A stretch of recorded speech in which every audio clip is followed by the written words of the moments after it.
தமிழில் முதல் பக்தி சேனல் சாய் டிவி.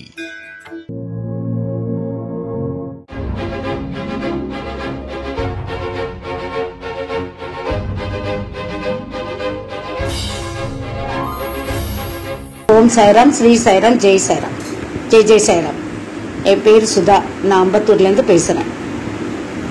முதல்ல எனக்கு கல்யாணம் ஆன புதுசு 1987 கல்யாணம் ஆயிடுச்சு. எங்கள் மாமனாருக்கு சாயன்னா ரொம்ப பிடிக்கும். ஆனால் இவருக்கு பிடிக்கும்னு சொல்ல மாட்டேன், பிடிக்காதுன்னு சொல்ல மாட்டேன். அவர் அந்த கோயிலுக்கு என்னை கூட்டிகிட்டு போக சொன்னால் கூட்டிகிட்டு போக மாட்டேன்னு சொல்லிட்டாரு. அதுக்கப்புறம் நாங்கள் ஒரு 3 மாதம் அங்கே இருந்துட்டு ஆந்திராவில் இருந்தோம். அதுக்கப்புறம் தமிழ்நாடுக்கு வந்துட்டோம். வந்தப்புறமா இவருக்கு கொஞ்ச நாள் கழிச்சு என் தம்பி ஒரு சாய் ஃபோட்டோ கொண்டு வந்து எங்கள் வீட்டில் கொடுக்க வந்தான். கொடுக்க வரப்போ இவர் வாங்க விடலை. அவனையே திட்டி அனுப்பிச்சிட்டாரு, இந்த ஃபோட்டோலாம் எடுத்துகிட்டு எங்கள் வீட்டுக்குள்ளே வராதுன்னு சொல்லிட்டு. இப்படியே நடக்கிறப்ப என்ன பண்ணுறதில்ல, ஒரு வாட்டி 2003 7 இவருக்கு பெரிய ஆக்சிடென்ட் ஆச்சு. பஸ்ஸு கை மேலே ஏறி போன் 2ஆக உடஞ்சி கேஎம்சியில் கிட்டத்தட்ட ஒரு 1 மந்த் இருந்தோம். பிளேட் வச்சு ஆப்ரேஷன் பண்ணுற அளவுக்கு ஆயிடுச்சு. அதை ஆப்ரேஷன் பண்ணி முடிச்சு எல்லாம் பண்ணி வீட்டுக்கு வந்தப்புறமா எங்கள் அத்தை பையன் ரொம்ப சாய் டிவோட்டி. அவர் பயங்கர சாய் டிவோட்டி. அவரை பேசுறப்ப இவர்கிட்ட சாய்ராம் சொல்லி தான் பேசணும். சாதாரணமாக பேசினாலே அவருக்கு இது பிடிக்காது. அவர் ஒரு சாய் ஃபோட்டோ கொண்டு வந்து எங்கிட்ட நான் பயந்துட்டே இருந்தேன். தம்பி சரி அக்கா லைஃப்னு சொல்லிட்டு அட்ஜஸ்ட் பண்ணி போயிடுவான், அத்தை பையனுக்கெல்லாம் எப்படி அட்ஜஸ்ட் பண்ணுவாங்க, அவங்களுங்க மூஞ்சில் அடிப்பாரு என்னமோ, நான் பயந்துட்டு இருந்தேன். ஆனால் பை காட் கிரேஸ் ஒரு சாய் ஃபோட்டோ கொடுத்தோடனே வாங்கிட்டாரு. ஆனால் அதை நாங்கள் ரொம்ப இம்பார்ட்டன்ஸ் கொடுக்கல, அப்படி வச்சுருந்தோம், அவ்வளோதான். ஆனால் இப்போ திடீர்னு ஒரு 5-6 வருஷமா பார்த்தீங்கன்னா எங்கள் பையனுக்கு ஏன் தெரியல, எங்கள் பையனுக்கு கிட்டத்தட்ட இப்போ 32, இவனுக்கு ஒரு 25-26 வயசுல சாய் மேலே ஒரு இது சொல்ல முடியாத ஒரு இது வந்திருக்கு. அது எப்படி என்னன்னு எனக்கு சொல்ல தெரியல, வந்துருச்சு. அப்போலேருந்து எங்கள் வீட்டில் பார்த்தீங்கன்னா சாயோடைய ஃபோட்டோ என்னது பாருங்க, இந்த இது நான் காமிக்கிறேன். சாய்க்கு தனியாக ஒரு இடம் கொடுத்து டெய்லி காலையில் எழுந்த உடனே காஃபி குடிக்கிறதுலேருந்து சாய்க்கு வச்சு தான் அவன் குடிப்பான்.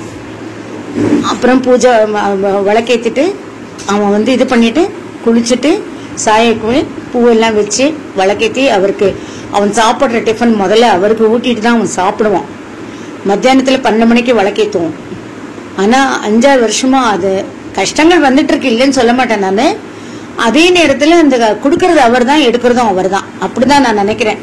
சாயப்பா கொடுக்கறது சாயப்பா எடுத்துக்கிறாரு. அது எப்படி கொடுக்கறவருக்கு சால்வ் பண்ணணும்னு அவருக்கே தெரியும். நான் ஒண்ணுமே பண்ண மாட்டேன். எனக்கு ஏதாவது ஒரு பெரிய பிரச்சனை வந்ததுன்னா அவர் பாதங்கள், எங்க வீட்டில் அவர் போட்டோ எல்லாம் இருக்கு, அவர் பாதங்களை பிடிச்சிப்பேன். என்ன பண்றேன்னு தெரியாது. இந்த பிரச்சனையிலேருந்து நீ தான் என்னை வெளியில கொண்டு வரணும். அது எப்படி பண்ணுவேன் ஏது பண்ணுவேன்னு எனக்கு தெரியாது அதை பத்தி. அப்படின்னு 108 வாட்டி இந்த சாய் நாமம் படிச்சுட்டே இருப்பேன். இவ்வளவுதான் நான் பண்றது, வேற எதுவும் சாய்க்காக நான் பண்றது இல்லை. அவருடைய சாய் சரித்திரம் ஒரு கிட்டத்தட்ட ஒரு 3-4 வாட்டி ஃபுல்லா படிச்சுட்டேன். அவ்வளவுதான். 12 மணிக்கு விளக்கேற்றுவேன். நான் சாப்பிட்றதுக்கு முன்னாடி சாயப்பாக்கு ஊட்டிட்டு தான் சாப்பிடுவோம். எங்க பையனுக்கு மூச்சுக்கு பேச்சுக்கு சாய் சாய் சாய், அதுதான் அவனுக்கு வாயில வரும். இப்போ அவன் மட்டும் இல்லை, எங்க வீட்டில் எல்லாருமே அந்த மாதிரி தான் ஆயிட்டோம் நாங்க எல்லாருமே. இப்ப அது அன்னைக்கே சாய் எங்க வீட்டுக்கு வரணும்னு நினைச்சாரு. ஒருவேளை என் தம்பி கொடுக்குறப்பயே சாயை நாங்க வரவேற்றிருந்தா எங்களுக்கு இன்னும் கொஞ்சம் லைஃப்ல நல்லா இருந்திருக்குமோ என்னமோ தெரியல.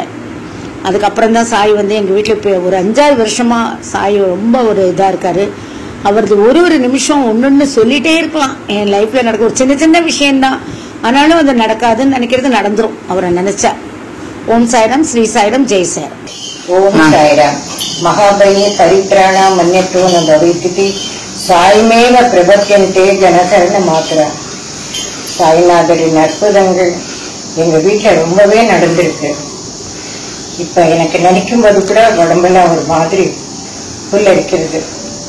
2005 தான் எனக்கு சாய்பாபா மேல அதிகமான பற்று ஏற்பட்டது. முதல்ல நான் மயிலாப்பூர் சாய்பாபா கோயிலுக்கு தான் அடிக்கடி போயிட்டு இருந்தேன். அதுக்கப்புறம் ஒரு நாளைக்கு நானு மார்கழி மாசத்துல 3 மணிக்கெல்லாம் போனோம். கால வேளையில காத்தால 3 மணிக்கு போனாதான் எனக்கு அந்த அபிஷேகம் எல்லாம் பண்றதுக்கு எனக்கு ஒரு கிடைக்கும். அதனால பக்கத்துல ஒரு ஆட்டோக்காரர் இருக்காரு, அவர் 2 மணிக்கு வருவாரு. நான் குளிச்சுட்டு 3 மணிக்கு போவேன் மயிலாப்பூர். ஒரு தடவை அவருக்கு நான் கூப்பிட்டப்ப வர முடியல. ஒரு வியாழக்கிழமை பக்கத்துல இருந்த ஒரு ஆட்டோக்கார் கிட்ட சொன்னேன், இந்த மாதிரி நீங்களும் உங்க வைஃபும் வாங்க, மார்கழி மாசத்துல சுவாமியை பார்த்தாக்கா நம்ம எல்லாருக்குமே நல்லது அப்படின்னு நான் அவர்கிட்ட சொன்னோம்னா வரையமான்னு சொன்னேன். நீங்க கரெக்டா 2 மணிக்கு நீங்களும் உங்க வைஃபும் வரணும், அப்பதான் நம்ம 3 மணிக்கெல்லாம் தர்ஷன் பார்க்க முடியும், சாய்பாபாவுடைய அபிஷேகம் பண்ண முடியும்னு வரேன்னு சொல்லிட்டாரு. முதல்ல கொஞ்ச நேரம் பொறுத்தாரு, போன் பண்ணாரு, இல்லம்மா அடுத்த வாரம் போலாம், என்னால வர முடியாது, நான் அம்ஜிக்கரையில இருக்கேன். அப்போ சொன்ன உடனே என்னதான் பண்றதுன்னு எனக்கு உண்மை புரியல. சரி பேசாம படுத்துட்டேன். படுத்து கரெக்டா ஒரு 1:30 மணி இருக்கும். அவர் திருப்பி எனக்கு போன் பண்றாரு. போன் பண்ணிட்டு என்ன சொல்ற, அம்மாமா நீங்க கிளம்புங்கம்மா, பாபா என்ன குச்சியால அடிக்கிறாரு, போ அம்மா கூப்பிடுறாங்க போன்னு. என்ன ஆச்சுன்னு கேட்டேன். நான் பார்த்துக்கிட்ட படுத்துங்கம்மா, ஆட்டோல ஒரு அம்மா உங்களை மாதிரி ஒரு வயசானவங்க வந்து, ஐயா சாய்பாபா கோயிலுக்கு போனோம், கொஞ்சம் வரீங்களான்னு கேட்டாங்க ஆட்டோல. அப்ப நான் சொன்னேன், அம்மா பக்கத்துல தாமா இருக்கு, இப்படி நடந்து போனீங்கன்னாலே போறோம், பாபா கோவில் வந்துடும் அப்படின்னு. சரி அப்படின்னு சொல்லிட்டு அந்த அம்மா திரும்பும்போது பின்னால ஒரு பெரிய உருவம், வெள்ளை உருவம் அப்படியே நின்னுது. என்னடா இது நம்ம பார்க்கலையே, அதிசயமா இருக்கு, என்ன குச்சி எடுத்து என்ன அடிக்கிறாரு. போ அந்த வயசானவங்க கூப்பிடுறாங்கல்ல, அந்த அம்மா கூப்பிடுறாங்கல்ல பாபா கோயிலுக்கு, ஆட்டோ எடுத்துட்டு கிளம்பு அப்படின்னு சொல்லி என்ன அடிச்சா இருப்பான். வாங்கம்மா போலான்னு சொல்லிட்டு கரெக்டா ஒரு 2:30 மணிக்கெல்லாம் வந்துட்டாரு. அரை மணி நேரத்துல நாங்க கோவிலுக்கு போயிட்டோம். இதுதான் எங்க வீட்டுல நடந்த முதல் அதிசயம், அவருடைய லீலை. 2வது, ஒரு வருஷம் கழிச்சு நானே என் புள்ள மருமக எல்லாருமே வந்து சிரடிக்கு போனோம்னு எல்லாருமே பிளான் பண்ணிட்டு கிளம்பினோம். கிளம்பும் போது என்னாச்சுனாக்கா, என் முதல் நாளைக்கு நைட்டு என் பிள்ளைக்கு கண்ணுல ஏதோ ப்ராப்ளம் வந்துட்டு கண்ணே திறக்க முடியாத அளவுக்கு தலைவலி, கண்ணுல இருந்து தண்ணியா வருது, ரொம்ப கஷ்டப்பட்டேன்னா பாதராத்திரி என் மருமக வந்து எனக்கு போன் பண்ணா, அம்மா நீங்க உடனே வாங்கம்மா, அவங்க திருவல்லிக்கேணியில இருக்காங்க, உடனே வாங்கம்மா, அவருக்கு என்னன்னு தெரியல, கண்ணுல இருந்து ஒரே தண்ணி வருதுமா, கண்ணெல்லாம் செவந்து போயிருக்குமா அப்படின்னு. சரின்ட்டு நான் என்னுடைய சின்ன பொண்ணையும் கூட்டிட்டு பாதராத்திரி நான் ஆட்டோல அவங்க வீட்டுக்கு போகும்போது, மயிலாப்பூர்ல போகும்போதெல்லாம் எனக்கு சிரடியுடைய பிரசாதம் கிடைக்கும், அந்த ஊதி எதுக்கும் இருக்கட்டும் கையில எடுத்துன்னு போனேன். கையில எடுத்துன்னு போயிட்டு என்ன ஆச்சுன்னு பார்த்தாக்கா, நானே பயந்து போயிட்டேன். நாளைக்கு ராத்திரி எங்களுக்கு ட்ரெயின் பாம்பே மெயில புக் பண்ணிட்டு இருக்கோம். எப்படி இந்த மாதிரி நிலைமையில இவரை எப்படி கூட்டின்னு போக, நான் அங்கேயே ஒரு மாதிரி ஆயிட்டு பாபா கிட்ட ப்ரே பண்ணேன்.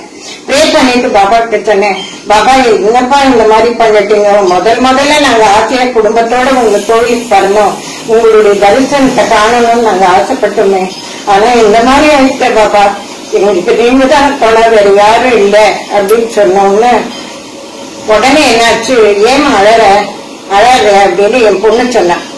சரின்ட்டு கொண்டு போன விபூதி எடுத்து தண்ணியில போட்டு என் பையனை குடிக்க சொல்லிட்டு அவனுக்கு நெத்தியில இட்டுட்டு கொஞ்ச நேரம் உங்களுடைய நாமத்தை, பாபாவுடைய நாமத்தை நான் ஜெபிச்சுட்டே இருந்தேன். ஒரு அரை மணி நேரம் இருக்கும், அவன் தூங்கி போயிட்டான். அதுக்கப்புறம் நான் அம்ஜிக்கரை வந்துட்டேன்.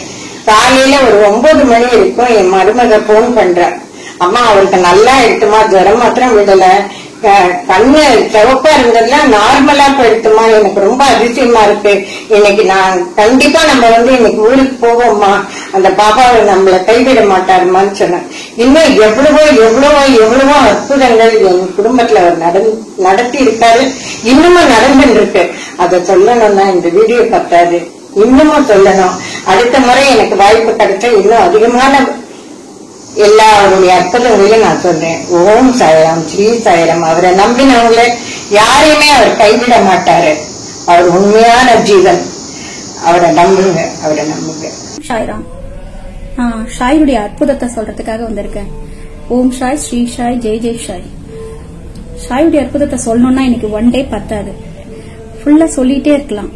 என் லைஃப்ல நடந்ததெல்லாம் 2011ல ஃபர்ஸ்ட் டைம் ஷாய் வந்து என் கனவுல வந்தாங்க. வந்துட்டு என் நியூ இயர் அன்னைக்கு என் தலை எடுத்து அவர் மடி மேல வச்சு உனக்காக நான் இருக்கேன் அப்படின்னு சொல்லிட்டு சொன்னாங்க. இதுவரையிலுமே என் லைஃப்ல அவர் இருந்துட்டு தான் இருக்காரு.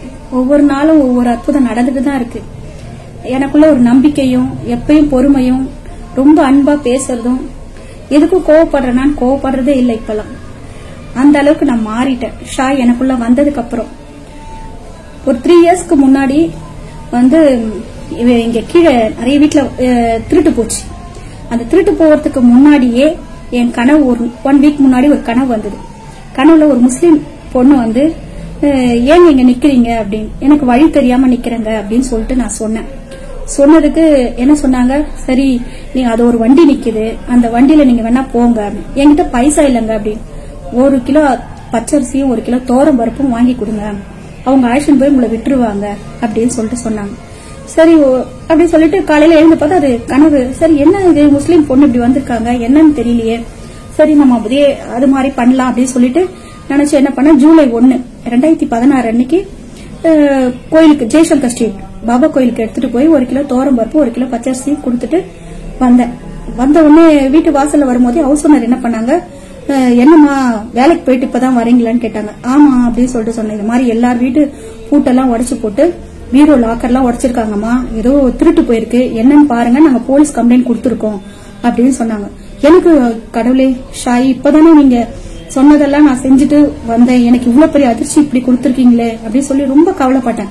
மேல வந்து ரொம்ப அழுதேன், கீழே உட்காந்து அழுது பாபாவை பார்த்து, ஏன்பா எனக்கு இப்படி ஒரு சோதனை அப்படின்னு சொல்லிட்டு. கொஞ்ச நேரத்துல போலீஸ்காரங்க வந்தாங்க, வந்துட்டு என்னென்ன பொருள் காணும் செக் பண்ணுங்க அப்படின்னு சொன்னாங்க.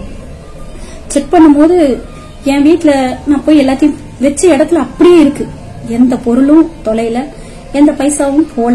ஆனா பக்கத்து வீட்டுல ஒரு சவர நகை போச்சு, பட்டு புடவை போச்சு, லேப்டாப், போன் எல்லாம் எடுத்துட்டு போயிருந்தாங்க. ஆனா என் வீட்டுல மட்டும் எதுவுமே போல. அது எனக்கு பாபா செஞ்ச பெரிய அற்புதமா நான் நினைக்கிறேன். அன்னைக்கு நான் அவரை உணர்ந்தது சொல்லவே முடியாது வார்த்தையாலேயே. நான் கஷ்டப்பட்ட பொருளும் பணமும் என்னை விட்டு போகாம இருக்கிறதுக்கு அவர் துணையா இருந்தார். அது எனக்கு என் லைஃப்ல நடந்த பெரிய அற்புதம். அதுக்கப்புறம் போன வருஷம் நைட் அன்டைம் இருக்கும், அப்போ தேல் கொட்டிடுச்சு என்ன இந்த கண்ணு கிட்ட. என்ன அப்படியே நைட் அன்டைம் இருக்கனால என்ன பண்ண, எழுந்து பார்த்தேன், என்ன அது ஒரு மாதிரி வலிக்குதுன்னு சொல்லிட்டு பார்த்தா, லைட் போட்டு பார்த்தா தேல் மறுபடியும் இன்னொரு இடத்துலயும் கடிச்சிருச்சு. நான் பிடிச்சி அழுத்திட்டேன். அழுத்தின உடனே எங்க வீட்டுக்கார என்னடி என்ன ஆச்சு, இது மாதிரி தேலுங்க அப்படின்னு சொன்னோன்னு பயந்துட்டாங்க. பயந்து என்ன பண்ணாங்க, ஹாஸ்பிட்டலுக்கு கால் பண்ணாங்க. சரி 1:30 மணிக்கு இது மாதிரி தேல் கொட்டினதுக்கு நீங்க வந்து இன்ஜெக்ஷன் போடுவீங்களான்னு கேட்டாங்க. அதுக்கு ஹாஸ்பிட்டல் வேண்டாங்க, இருங்க பொறுமையா இருங்கன்னு சொல்லிட்டு நான் என்ன பண்ணேன், பாபாவுடைய ஊதி எடுத்து என் நெத்தியில வச்சு அந்த தேல் கொட்டின இடத்துல வச்சு அழுத. என்னால வலி தாங்க முடியல பாபா, இந்த வலியை நீங்க தான் எடுத்துக்கணும், நான் நல்லா தூங்கிடணும், இந்த டைம்ல நான் ஹாஸ்பிட்டல்ல அலைய முடியாதுன்னு நினைச்சு ரொம்ப கவலைப்பட்டேன். அந்த அடுத்த செகண்டே எனக்கு அந்த வலியும் தெரியல, நான் நல்லா தூங்கிட்டேன். மார்னிங் எழுந்து பார்த்தா அந்த உடைச்சலும் இல்ல, ஒண்ணுமே இல்ல. அது எனக்கு பாபா செய்த ஊதியால கிடைச்ச ஒரு பெரிய அற்புதம். இதுவரையிலும் ஷீரடிக்கு போனதில்ல. பாபாவே சொல்லிருக்காரு, நீ என்ன நினைச்சாலும், நீ எங்க நினைச்சாலும், நான் ஷீரடிக்கு தான் வந்து என்ன நீ தரிசனம் பண்ணணும்னு இல்ல, நீ என்ன நினைச்சாவே நான் உன் பக்கத்துல இருப்பேன் அப்படின்னு சொல்லியிருக்காரு. அது போல என் ஃப்ரெண்ட் ஒருத்தர் FB மூலமா ஷாய் குரூப்ல ஷீரடி போயிருந்தாங்க. அவங்க மூலமா எனக்கு ஒரு புக்கும் வாங்கி கொடுத்தாங்க. அங்க இருந்து அவர் யாருன்னு என்னன்னு எனக்கு தெரியல, அவரு ஊரே கும்பகோணம். அங்க இருந்து எனக்கு வந்து அந்த புக்கை, ஷாய் சச்சரிதம்ன்ற புக்கை அங்க இருந்து போஸ்டர்ல அனுப்பிச்சு விட்டாங்க. அந்த புக்கை இதுவரையிலும் 2.5 வருஷமா நான் படிச்சிட்டு இருக்கேன். பாபா சொல்றாரு, ஊதி மூலயமாவும், ஒரு போட்டோ மூலயமாவும், ஒரு புக்கு மூலயமாவும் நான் உன் வீட்டுக்கு வருவேன் கண்டிப்பா அப்படின்னு சொல்லும் போது, அந்த புக்கு மூலயமா என் வீட்டுக்கு வந்ததை நான் ரொம்ப உணர்ந்தேன். அந்த புக்கு வந்ததுல இருந்து அதுல நான் படிக்கும் போது ஒவ்வொரு நாளும் ஒவ்வொரு விஷயமும், அந்த அத்தியாயமும் எனக்காக எழுதப்பட்டது போல எனக்கு தோணும். அந்த அத்தியாயத்தை படிக்கும் போது தேல் கொட்டின அன்னைக்கு மறுநாளும் அந்த அத்தியாயத்தை நான் படிச்சேன்.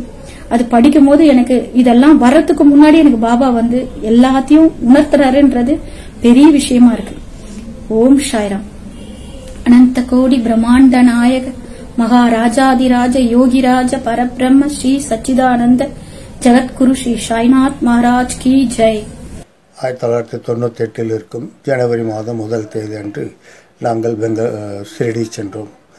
முதல் அன்று மதிய மாரத்திற்கு சென்று தரிசிக்க சென்றோம். சென்று சாமியையும் தரிசித்தோம். வெளியில் வரும்போது அந்த வாசற்படியில் தீர்த்தம் கொடுத்து கொண்டு இருந்தார்கள். அந்த தீர்த்தம் வாங்க நானும் என் மகளும் சென்றோம். என் மனைவி அங்கெங்கேயோ இருந்தார்கள்.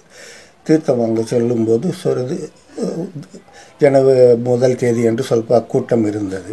கூட்டத்தில் முன் சென்று தீர்த்தம் கொடுக்கும் இடத்திற்கும் சென்று விட்டேன்.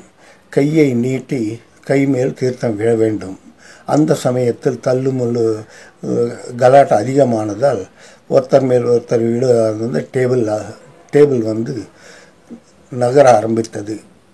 டேபிள் அல்லாட ஆரம்பித்தது. அதை பார்த்தவுடன் அங்கிருந்த கொடுப்பவர் தீர்த்தத்தை கொடுக்காமல் ஆஃபீஸிற்கு எடுத்து சென்று விட்டார். அந்த நேரத்தில் ஆஃபீஸ், அப்பொழுது அந்த காலத்தில் ஆஃபீஸ் எல்லாம் கோயிலுக்குள்ளே இருந்தது. சரி, ஆஃபீஸுக்கு சென்று எங்களுக்கு நானும் என் மகளும் சிறிது தீர்த்தம் கொடுங்கள் என்று கேட்டேன். சாரி சார், இங்கு கொடுத்தாலும் கலாட்டாகும், சாரி என்றார். வெளியில் வந்தவுடன் பாபா உட்கார்ந்திருந்தது. பாபா, உனது தீர்த்தம் கூட குடிக்க எனக்கு குணமில்லையா என்று கேட்டேன்.